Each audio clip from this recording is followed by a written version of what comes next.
Welcome back to another episode of the Dotted Line Podcast. I'm your host, DJ Scotty 2 Dotty, aka Ray Dot. And today we got some breaking news. Them Lakers have finalized a 4-year deal with Mr. J. Redick to become the new coach of the Los Angeles Lakers. Um, it's not necessarily breaking news, but it's breaking news. So my first initial thoughts were, okay, you know, something that's happening, but as I said in the previous video on the Lakers, you know, recap of the season, like imagine how that would look, the optics of you started a podcast with somebody who's eventually became your coach. And I'm seeing, different sports shows saying, is LeBron on board with this? Did LeBron have any input on this? Like, what? Like, duh, nigga. Like that shit don't make sense. Like for anybody to think otherwise. This was a job interview for JJ Redick. I did finish watching the last episode from Man the Game. And Redick is very knowledgeable. He's extremely knowledgeable. I feel like he do have passion for the game of basketball, but he's coming into the biggest sporting market in the world and the most revered franchise in all of basketball, one of the most revered franchises on the planet. And this is his first go around. His first go around in as far as coaching basketball. It's one thing to be an excellent player. It's one thing to be an excellent coach. You look at Phil Jackson, wasn't no motherfucking Hall of Fame player. He wasn't putting up 30 and 30 or having crazy stats as a player, but he's the GOAT at coaching. His philosophy with the triangle offense and how he literally everywhere he went, he won multiple times. So you look at Greg Popovich starting coaching, I want to say with the Air Force, if I'm not mistaken, and worked his way up to become the coach of the Spurs. Eric Spoelstra was a video coordinator, one of the best coaches to ever coach too, with the Heat.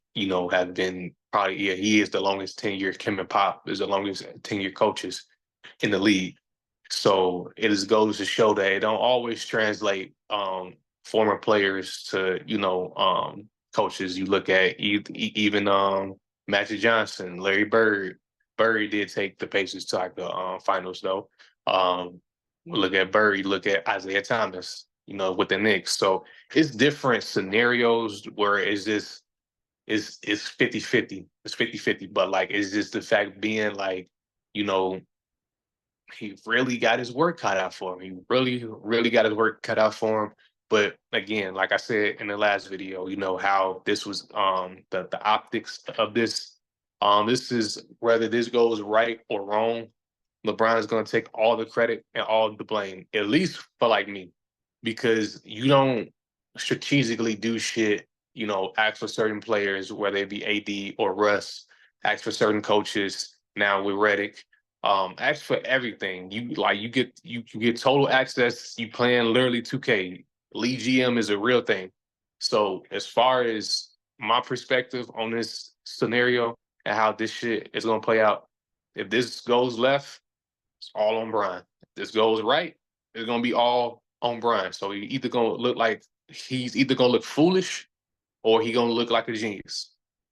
And like I said, his tenure with the Lakers has been very, very much mid. It has been very much mediocre.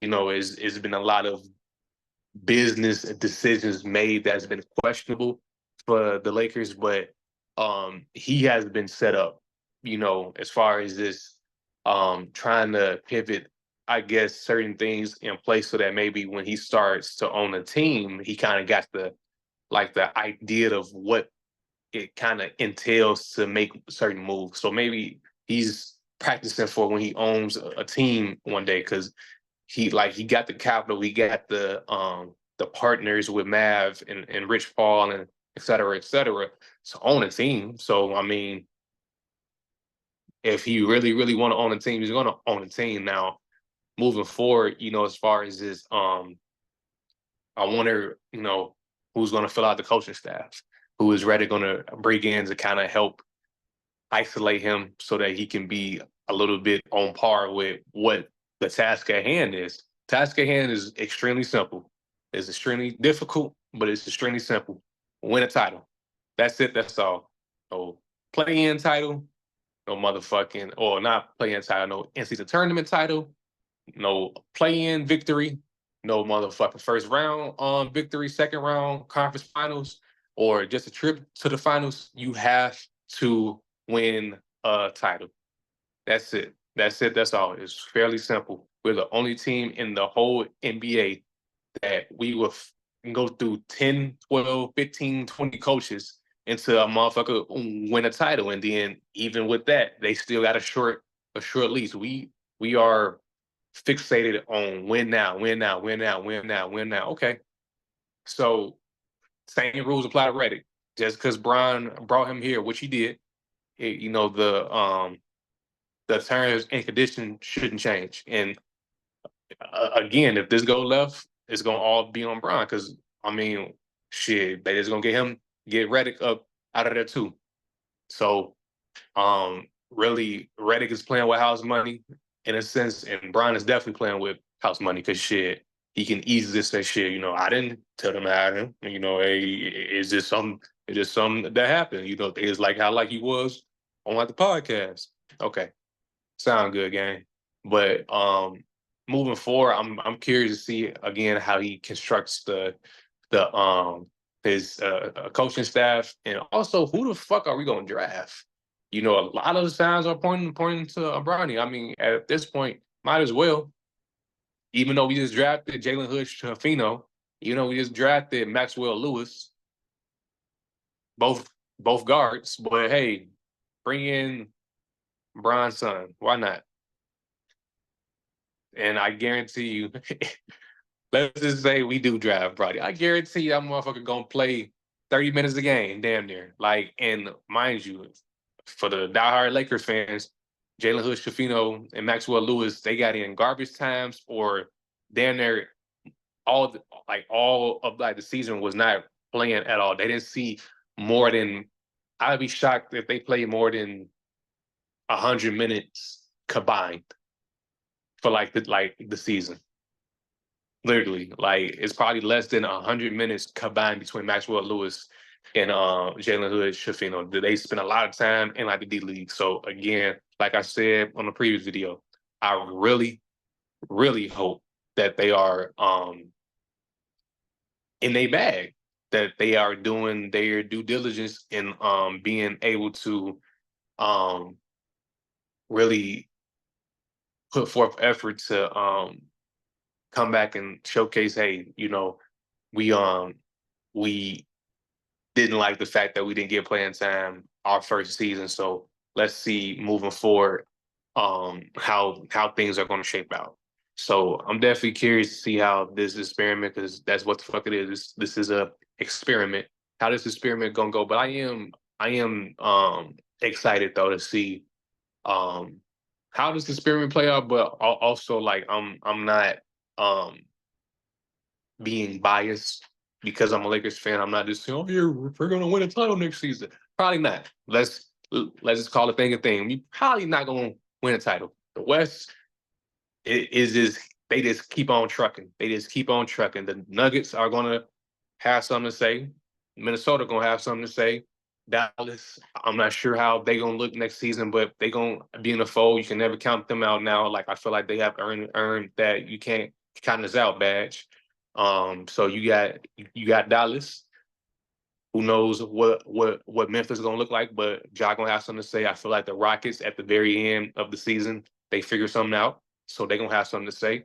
And again, Reddick is fiery. He's passionate about the game, which is cool. People have spoke highly of him. Coach Case has spoke highly of him. His peers have spoke highly of his basketball intelligence and his basketball passion.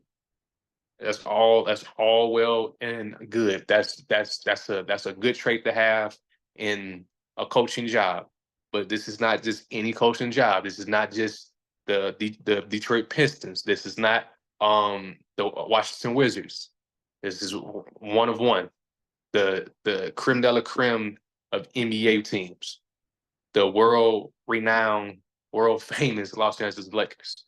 So again, he's on a 4-year deal. Really is just a 2-year deal because you saw Monty got shit canned, Frank Vogel got shit canned after a year. So how the league is shaping, if you're gonna fire the highest paid coach, I think in history, making 64 million a year now just to just lay up and just chill, you gonna pay him a lucrative contract just to fire him after a year with Monty Williams in Detroit, and I get it. They had 28 losses straight. I understand like how okay, this is crazy, but what the fuck was he supposed to do? He got teenagers playing with like for him, like in a grown man league with little to no experience. So I can't really fathom how if the Pistons thought process is to get this man up out of here. Mind you, if he's a few years removed from taking Phoenix to the finals, he's a few years away from winning coach of the year, and he's getting treated like he don't have no motherfucking resume. Reddick got a man. The shortest leagues you'll probably see, probably in the modern NBA as far as coaching. So I definitely wish him well. I definitely wish my team well. Definitely want to see us win another title at the motherfuckers in Boston shitting on us, So I just really want us to come back with a newfound passion. But throughout next season, God willing, I'm definitely going to probably not drop game after game type shit. Contingency on like my work schedule and stuff of that nature. But I'm probably going to do like a 10 game review type shit next season and kind of just do game by game as much as I possibly can. But who knows? But again, I definitely wish my team well, and I truly wish that they come out on top of this thing with with like the title, man, for real, because that's um would be good for like the fan base and shit like that. But that's all that I have for today. Again, Mr. JJ Redick, Coach Redick is your new Los Angeles Lakers head coach. So looking forward to seeing what's going to transpire from like this hire. But yeah, man, like, share, subscribe, man. Hey, we got some things in the works for the pod as far as this different content is going to be uploaded to like the pod. It's going to be more of like what you've been seeing from like the Zoom um, videos and stuff of that nature. But hopefully in the near future, maybe in the next month or so, I'm gonna have something extremely special for you guys. So once that kind of gets more like the framework kind of gets more put into place, I will definitely mention this again. But yeah, I'm extremely excited for the how this podcast is gonna move and how things are gonna go for this channel. But yeah, like, share, and subscribe, man. Comment. I don't, people who watch this don't comment enough. Comment. I don't care what you say. You can be like, you say a lot. You stutter a lot. I don't give a fuck what you comment. Just comment something. You feel me? So that we can interact, because you know, I want that feedback. But yeah, until we meet again, pod, man. This has been DJ Scotty Two Dotty, aka Ray Dot, signing off. Peace. Damn. I can end it.